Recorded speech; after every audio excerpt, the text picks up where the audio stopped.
Hello, happy bros. Hey, you're about to get a face full of the Ken Bozak. He's a mentor. That's what I heard. He's a connector. Oh, yeah. He's a brilliant leader. I've seen it. He's Ken Bozak. Oh, happy bro. You gotta get some Bitcoin and hold it. Happy bros. You gotta get those NFTs and you gotta hodl that stuff. You gotta hodl it. 'Cause I'm Ken bro. We got your Bitcoin, bro. He's an original. Buy some NFTs and hold them. How many times does he have to tell you? Going to the moon. We're going to the moon. We're going to the moon. We're going to the moon. Going to the moon. We're going to the moon. We're gonna get real high. We're gonna get real high. We're gonna get real high. We're gonna get real high. Yeah, we're going to the moon. We're going to the moon. Bro, we're going to the moon. Oh yeah, we're going to the moon. We're gonna get real high. Real high. Yep. Real high. Hello, happy bros. Come get some Ken Bozak.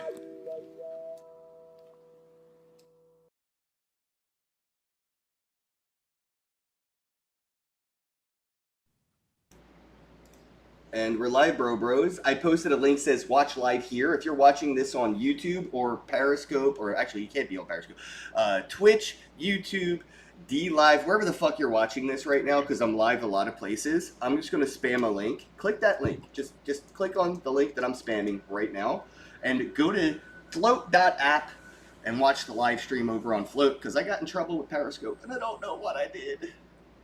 Very insensitive over Periscope. They just don't like our style. That and I'm probably smoking weed or something. Like it's probably because I'm on. That's why.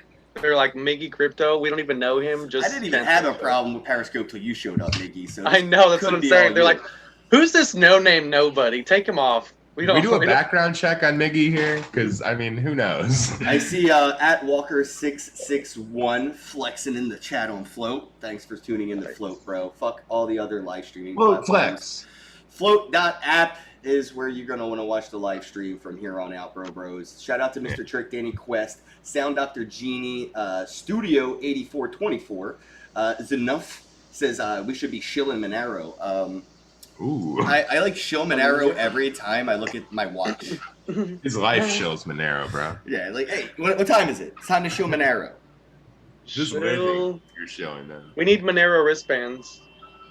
Captain says float is better anyway. Facts, bro. Floating facts. We're with our guest today, Miggy, my bro, who helped Shitcoin 2021 be a thing, bro. Like, if it wasn't for Miggy at Miami Crypto Experience and helping me, not even me, like, we took over a fucking pool at a hotel we had no right to even legally be at. And then somehow we decided to do a shitcoin conference, and it's just been great. So, Miggy, I love you, bro. How you been? I've been good, man. Things have been pretty awesome, especially since I got to meet you guys, the first time at the Miami Crypto Experience. That was definitely an experience. Tell me it didn't feel like we already hung out a dozen times before that day, though, bro. Because it's like, weirdly enough, I felt like we hung out so many times before that day. Man, I felt like we already knew each other, bro. Facts. And then after getting to know you, I realized how much we were alike, same age, close in birthdays, and, same kind of vision, which is why, I kind of joined your channel. Sean Eber kind of put me on, told me to join your group, gave me my first NFT, which was the Street Fighter one. And then ever since then, man, like I fell in love with the community and what you guys were doing, and meeting y'all was. Oh, my light just went out. Sorry. Meeting y'all was badass, dude. I love the pool party that we did in Miami. All the shit that went down. Sorry, let me fix this. So unprofessional. I know. I had it hooked up to a battery, and the battery just went kaput. You're fucking with my whole vibe. All 7 of my viewers are gonna be all upset. They're gonna be. Bam! Oh no, it turned back off. The light doesn't like me. Actually, we have a lot of people on Float. Yo, if you're watching this on YouTube, click the link in the comments. Al Bundy, I see you. Steve R82. There. Yo, Ian, D&B, Senor Lupe, I see all of you. Click that link and get the fuck off of YouTube, because fuck YouTube. Get in there. What And is come on over happening to right now? Float.app. We Yeah. have 16 people watching on Float right now. That's awesome. Float your way on over, dude. Uncle Easy, so Hello, is this a new platform? No, this platform has been around for over a year, and it's been under development. It is getting better and better every day, and everything is getting worse and worse, like Twitter and Facebook and YouTube. They're just getting worse, and Float's getting better. So if you want to abandon ship and jump overboard off the mainstream social networks like Twitch, Periscope, Twitter, Facebook, YouTube, come on over to float.app, bro. It's still in beta. Float is in beta, but this is, just imagine if this is the beta. What's it going to look like when it's out? I know. When all the other ships are sinking, this one floats. Somebody said the video isn't loading. NFT Noob 23 may need to refresh. Because I'm watching. I'm watching it live on my own screen, so I can see what you see, and if it looks good to me, it should look good That's to me. you. Oh, nice. Hey! That's awesome. So Migs, what are you doing? Because I know, after the Miami crypto experience, you fell into some pretty deep water in a good way with being, everywhere there. He messaged me immediately after I landed back in Dallas. He messaged me and invited me to come out to the stadium. We had spoke once before, but I didn't really, have time to really look into what he was doing. So when I flew back, he messaged me and called me and was like, "Hey dude, I don't know if you have time, come check out the stadium and see what we got going on." And he just told me he'd been following me for a while. And when I got there, he immediately, after he told me what they were doing, he immediately offered me the position for their art curator. So he started 2 companies. One company is called Crixel NFT Art Gallery, and the other one is called Cryptech BCI. He has developed a relationship with the owners and the people who run the esports stadium. So he has an office out of there that he was working at. Then he saw that what I was doing with the NFTs and everything, and how involved I was. And so they had made an NFT of a tattoo, and they were one of the first people to actually do that. So this guy has a tattoo, and it's an NFT as well. And which came first though, the tattoo or the NFT? I think I don't remember how they did it, but they did it in a way that they made the tattoo because of the NFT, or vice versa. I don't remember because I do know people that have tattoos of NFTs. Okay, so this NFT is of the tattoo. So I think they did the tattoo and then NFT'd it. So that tattoo is an NFT in itself, and it's that own design, and it's 3, Pokemon symbols. But one of the guys at that office has it, so that's awesome. That's what he called me about. He's like, "Hey, we're one of the first people to, make this NFT tattoo, which is actually on somebody's skin." Yeah, I think recently, the most recent people to pull something like that off was Blockchain Heroes. I got an NFT of somebody's arm, and on their arm, they have a tattoo of the NFT that I have, which is Inception as fuck.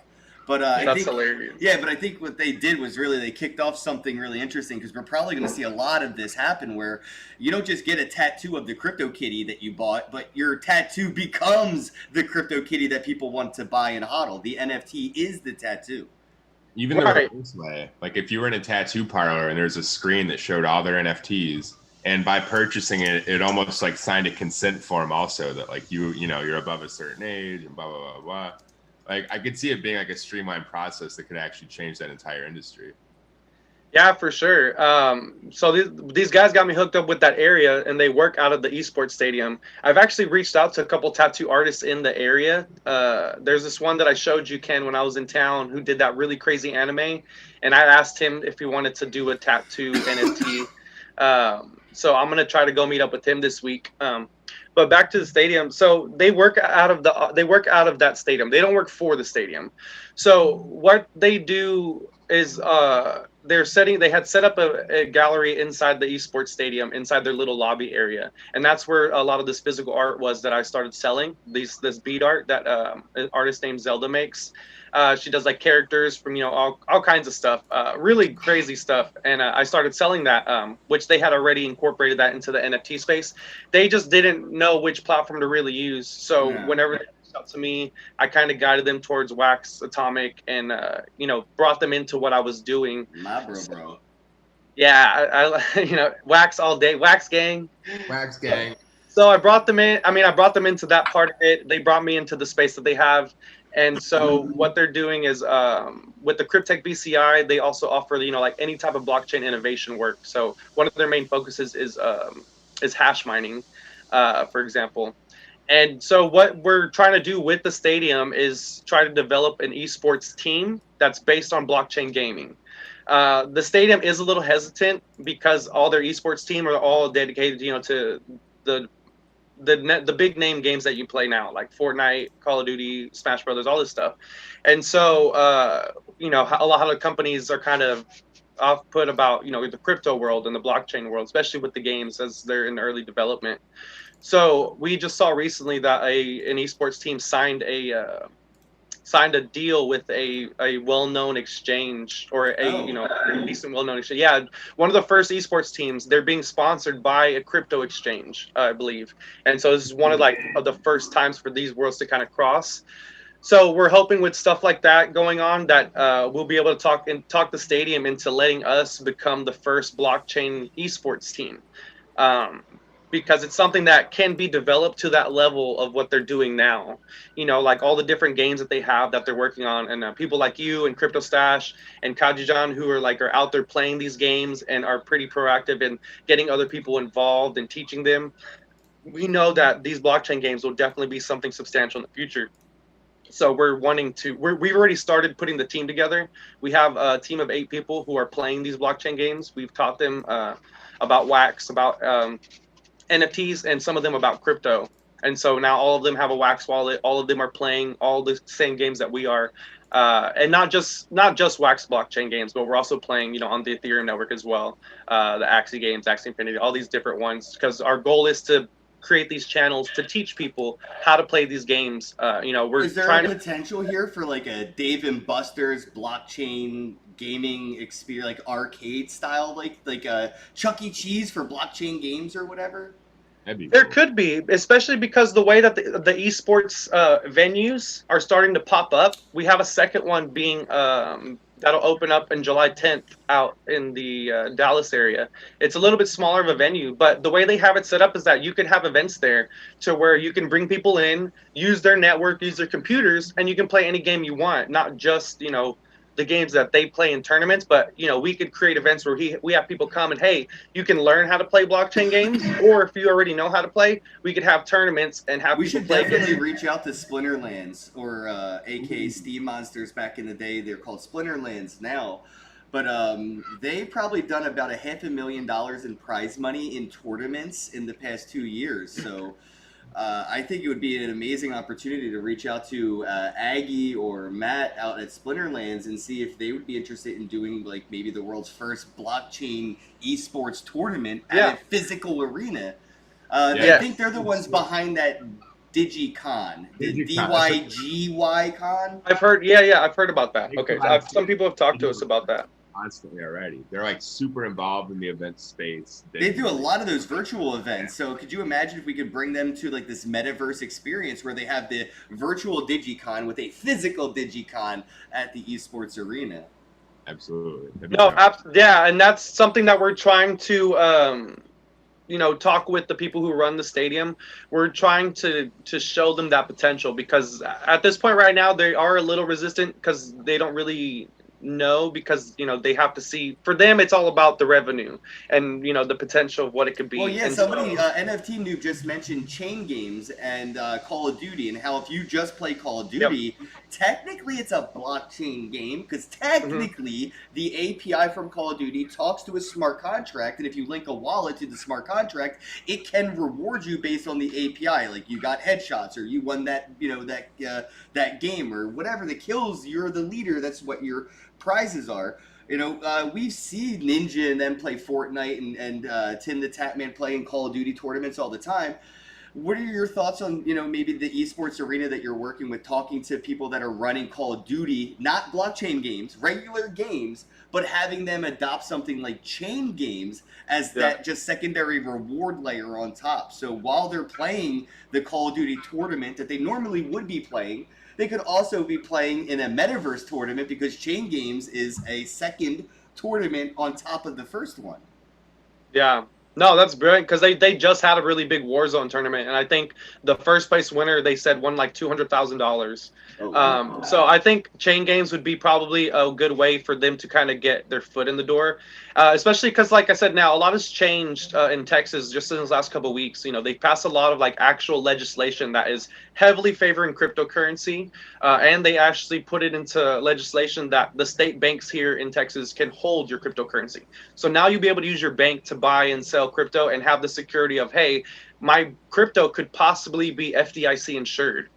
So I think that'll get more companies in this area, more involved, because now the state is not only approving it, but they're promoting it, and they're making it accessible for these companies to be like, hey, now you can have a state bank that'll hold your cryptocurrency. Now you can operate legitimately in the business world with crypto in the state of Texas. And so I think now with all this changing, that with the introduction of the chain games and the, like I said, the Call of Duty, I think they'll be a little bit more apt to join in. And so that's the process we're in right now. We're trying to talk with them and, not necessarily convince them, but just show them the potential of what they could have as the beginning stages, of what it would have been when esports was in the beginning. Like, we could do that again with the blockchain games, and like I said, with the chain games, and get involvement that, hey, we can have, not just the participation level of playing the game and winning a prize, but now you're actually getting some type of cryptocurrency return by being invested into these games who are operating on the blockchain. And the fact that anybody can learn and earn. So we're really promoting the play to earn theme. That's one thing that we're pushing, because we do want people to have the opportunity that, hey, a lot of people invest a lot of money to play games. Just to play. The opposite of what you're trying to teach. It's almost like pay to play instead of play to earn. Exactly. It's like, why not just do that, but also play so you can make money? And, in the long run, down the road, that could be something that not only could help world out in the sports and entertainment industry, but it could also help out a lot of low income families who the only thing they may have access to is the internet. And, their kids could help, provide an income to their family by playing these blockchain games and having fun, but also earning a cryptocurrency that can be translated to the real world and used to, pay for bills. Because here in Texas, they're opening up these, they have this big chain store called HEB. Very large chain store, very popular, and they're building new ones in Houston that are going to incorporate cryptocurrency. So I believe not only will we be able to buy crypto at their stores, but you'll be able to pay for groceries in crypto. So, these blockchain games could have a lot of potential in that. Not only could it be something fun and innovative and new, but it could also be something that can help people and help kids and be like, hey, you guys can play these games and actually make money instead of shelling all this money for V-Bucks and, getting nothing in return for it except for a good time. Now you can have a good time and earn something. Yep. It's a good time to start too, because with adoption just getting started, like when banks are saying, "Hey, we'll hold your crypto, you're responsible for your keys, so that you don't have to even like worry about it." Well, like this kind of stuff, and then you have kids also earning crypto. It shows that all these rewards that they're going to earn for their interaction are going to maybe 1,000x, and you're going to have like low-income families becoming millionaires and super wealthy because their kids were having a good time. Nathan, they have done this already without blockchain games. Kids that have played Fortnite have made 6 figures selling their skins on eBay. The problem is with centralized games like this, when you do play and you do figure out a way to earn from playing a game like Fortnite, they find out that you profited from the efforts that you put in. They're gonna ban your account and blacklist you from the game for life. Yeah. And then they'll probably like seek legal repercussions. Probably going to sue you for some of the money that you made from selling and transferring your account through an eBay transaction.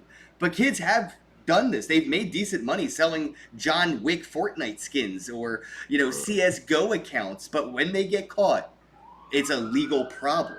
So it is a direct disruption of the business model for video games is to make it a decentralized, transferable, earnable model. They don't want you to profit from their game. They want to only be the ones profiting in the room. Like, you could buy all the Fortnite skins that you want, but go ahead and try to sell one. Sell your account. That is not allowed. But this is where it's not just allowed, but it's incentivized, and it's motivation to do that in blockchain with scarcity and these assets that are transferable at the whim of a click. There is no middleman's permission. Yeah, dude, they're scared of this, man, for sure. That's why I think Fortnite isn't going in this direction, and I don't think they ever will. I think it'll be the games that are building themselves up right now in the blockchain space. They're going to take over, just like you don't see much, like Atari's cool. They're still doing some things, but Atari isn't in that main spotlight anymore. And I think Xbox and Sony are going to lose that spotlight to potentially Atari, since what they're doing is a physical blockchain gaming console, which is ironic. But whoever does a physical console for blockchain gaming that actually supports that transfer of assets and that earning model, it's going to be like having an ATM with Pac-Man on it in every kid's living room. And that royalty model, the fact that there is conceivably a way to create a win-win scenario where the gaming companies know that everybody's going to go and do their own thing. So they go, fine, you can sell your skins and do this stuff. We'll just take the 5% or whatever. And it allows everybody to win. It allows them to actually fit into the picture in the future without being a bad guy, because it'll actually, in some way. Miggy, you know this. You've been in Bitcoin longer than me. The only reason Bitcoin's even a thing is because of video games like RuneScape. Absolutely. I mean, that's where, the initial, But for real life. Yeah. Absolutely. That currency that applies to the real world, like you were saying. I mean, it's just, it's beautiful that we have this interface between essentially the virtual world and the real world. But that's kind of what crypto became. I don't know if anybody thought it was going to be that way. But, I mean, all the stuff that's going on with the Metaverse now, in some ways, has sprung out of that crypto movement. And it's interesting that this thing that was kind of designed to take the online interactions offline have actually started bringing people back in the reverse manner. So absolutely. I've thought about that. That's a good, It is weird because that technology was separating us for so long. Yeah. And it even today, but now with cryptocurrency and what we're seeing in the development happen, even with these events, it's slowly using that world that was pushing us apart to bring us back together, because even physically now we've been pushed apart. And so we found a way around that physical separation and be like, hey, let's meet in the metaverse. And it's like, now, hey, we can actually do a lot of things in this metaverse. Oh, and by the way, with blockchain and cryptocurrency, we can control a lot of what we do in this metaverse. So it's like kind of like the idea of like super world. Like, it's an overlay of our actual reality, because our reality has been fabricated. It has been made for us. And this medium really isn't for us anyway. When we're talking about like the metaverse and like augmented reality, it's not for us. It's for people stuck in wheelchairs, kids stuck in hospitals, people that are paralyzed or whatever. Like, there's people that are in positions in life that they can't experience the real world in a way in which we do. So the only way for them to experience the real world outside of watching other people on a TV is to jump into that metaverse and experience augmented reality and go to the Grand Canyon from the bedroom of a hospital and not just seeing, you know, Polaroids or some shit on a laptop screen, but like being there. And that's what this is really building towards, is like making the world a more comfortable place for everybody that lives on it, not just the people that are lucky enough to have all their limbs and, you know, mental health and physical health. And you're pretty lucky to be able to go out and go for a walk. And the people that can't do that, I think, are obviously the ones that are going to benefit the most from this. So to us, it sounds like, you know, it's just like a game, right? It's just for fun. But this is like real world changing for a lot of people that are stuck in like pretty bad situations. So I just think like, yeah, we're going to have fun playing with this while it's in beta, and we're going to be picking fun of it. But there's people that are like literally going to be having like revelations and life-changing experiences, because this is the only way they're ever going to go on a flight or go on a carnival ride. They'll get experience life. Right, exactly. Life experience. Yeah, man. Like kids that can't go and have like immune deficiencies, they can't go to school. And now this is a way for them to go to like Decentraland and go to like preschool together and like hang out next to like people and, hey, keep it down in the back because like everybody can hear what you're talking about. Like that's going to be cool. And I don't know. I just think that there's a bigger picture that a lot of people don't see here. That's all. No, that's 100% true. Because like, oh, sorry, go ahead, Nathan. Oh no, I said it's a vehicle for the mind. Oh yeah, and it's true because like I mean, I've told a lot of people this, that what we're doing, you know, us in this space is amazing. We're doing great things, but what the next 2 generations are going to accomplish is going to be exceed that by, you know, 100 times. So like there's a company that I'm helping right now. They work with people on the autistic spectrum. And one of their goals with cryptocurrency and NFTs is to use that to create an incentive program, not just an incentive, but a reward program as well, to use the VR space for kids who are autistic who normally can't interact physically with people. Like they can't be in a room, so they can't get the therapy they need. They can't get the, you know, the people that they need to engage with. They can't because like physically they can't be around people. So using the metaverse and the VR space, we can create these rooms, you know, and also connect them to the blockchain to create some kind of, you know, almost like to gamify that these situations, these kids can go out and meet their therapist online in the meta space and not have to feel that. And their therapist could be like a cute panda or something instead of like a creepy old guy with a clipboard. 100%. Any way that they can relate to them, that it gives them a space that now I can be comfortable. And, you know, because some of these autistic kids, they can be physically harmful, you know, not in their own right by any means, but, you know, they can act out physically. So it creates a safe environment for both the therapist and the you know, the person who's needing that therapy. So like now they can interact in the metaverse, in these blockchain game spaces where, you know, it can be something functional for them, like you said, to participate in the world, because a lot of people who are handicapped, who are disabled, who have all these disabilities, these issues, they are put away into a little tiny box and locked away into their homes, or they're pushed out on the street. So we have a big section of, you know, the world of people that they're forgotten and lost. And the thing, you know, that's a huge chunk of our population, unfortunately. And we need to correct that by creating more, promoting more spaces like this. And I think you said it right, like what we're doing with the spaces, we're bringing people back together. Initially, we're something that was pushing us apart, but we decided to flip that. Katoshi just said something pretty funny, and I have to mention it. Actually, yeah, muscular atrophy is going to be a thing in 20 years. Yeah, I remember hearing stories of like kids like, you know, like having to go to the hospital because their circulation to their legs were cut off because they were sitting playing World of Warcraft for like 2 days straight and had blood clots and things like that because like they didn't move around enough. And yeah, thinking of like being things that may be too immersive, like, so yes, any medicine, like how we're talking about this, in my opinion, is using the metaverse as medicinal. It's medicinal metaverse. But like anything that can be medicinal can be abused and overused and can then be bad for you. So I think anything that's probably good for somebody can be bad for somebody else if they're overusing it or don't necessarily need it. So drinking too much water can kill you. I think if we have too much immersive stuff, we're like people like are already addicted to porn. You know what I mean? Could you imagine being addicted to like VR porn? Like you never take the headset off. You're just always, you know what I mean? Like I can see the. That is going to happen. You know, like we are going to experience that. It's going to work with reality. Like you're going to have like essentially it's going to start off as like some Google Glasses type thing, like where it's just probably adding AR content over the real world, and then it'll slowly morph into virtual experiences, and then you'll just be on an Oculus in your house for your entire life. Like, Right. I think it could get really weird if we don't incorporate the ability to like move and walk around. Well, we see those. They have those VR things where you can attach and you can walk on the treadmill and do things. So Yeah. we just have to have, everybody has to have that. We just need like 3-dimensional space where we can like move laterally, forward, back, up, down, and like really experience things, or else like Fourth dimensionally, you'll be going in and out of dimensions as well, because with the like Super World with the filters, I could move into a fourth dimension in a new direction because I don't have to move up, down, left, right, laterally or what. I could actually jump filters, layers into realities.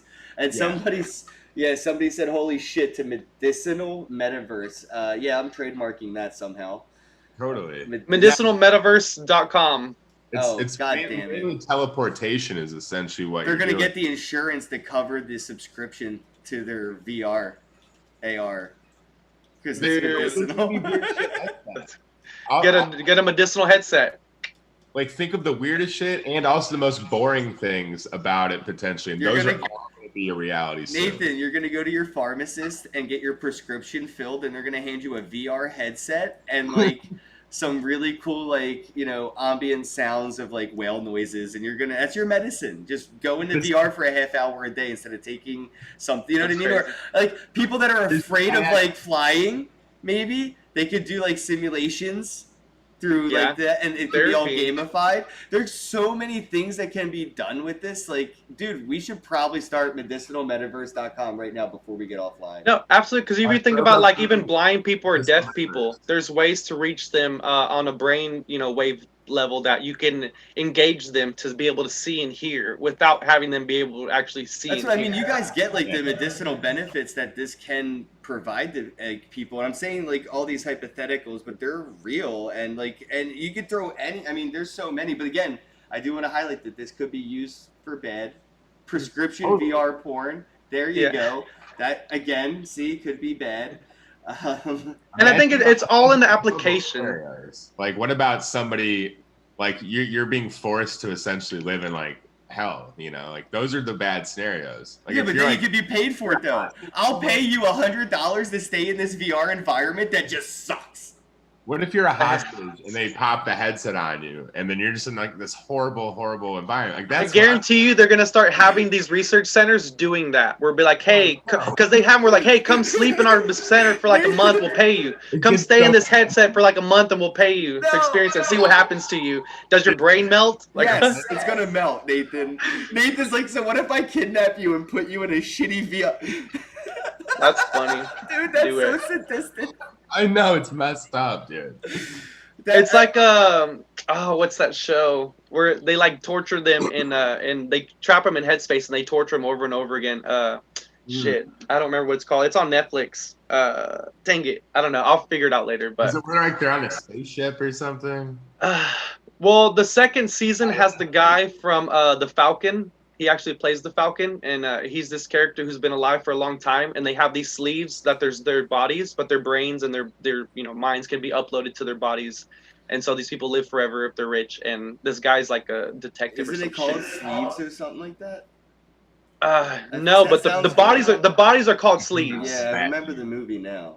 But it's badass because they have it to where like they trap people, but they lock them in this VR world and they torture them. Altered Carbon? Yes, that show. That's it. Altered Carbon. Okay, I think they trap them in this confine and Miss King Crypto said Black Mirror. No, that's but Black Mirror does have some crazy shit like that though. Yeah. But the Altered Carbon is the one I'm talking about because like he has to teach himself that he's in a digital confine, and so he has to like use that to break out of the torture. But he gets tortured and killed over and over and over and over again. Like, could you imagine? Hopefully that doesn't happen. Whoever listens, do not do that with the VR space. Well, yeah, please. But what you're talking about, I think gaming is the bridge to all this stuff because we're gonna use gaming and try to see what we can do with the blockchain, see what we can do with these innovations of the NFTs, and then we're going to bridge those gaps over to like, okay, now we can apply this and use this gamified version of, like you said, medicinal therapy, and apply it to this, situation, or use this version, this system that's been created, and apply it to our business model, or apply it to our inventory, or whatever the space may provide. Because a lot of people that need that help, they don't want the help. So if you can provide them that environment where it's comfortable, and then gamify it to where they actually want to be there, and then getting help from it because it's enjoyable. I've seen recently that there's car companies, production companies using using a VR space like this. So basically, they're recreating their production facility, and they make it to where people from all over the world, different engineers, can all join into the space, go to their production facility, which is, an exact replication of their actual facility, and they can build cars and make ideas and stuff, and then it translates to the actual production facility. So all that information that is incorporated into that VR space, it gets sent to the actual production facility, which is automated, and so these robots can start building whatever they agree upon in the metaverse space from people all around the world, basically collabing on a car to create it, and then that information gets sent to the production facility and they build it. Fuck. They're doing that now. Like they're doing that, like these car companies are doing shit like that. I just want to let you know I'm dropping some NFTs, so if you see the QR code on the bottom right of the screen change like this. Oh, shout out to my drop, by the way. Yeah. I've got link it to me again, and somebody claimed the weed one. A weed one? Yeah, I dropped a weed from Nifty Wizards, which is almost like $4.50 now. I remember when they were a nickel. Hey, they're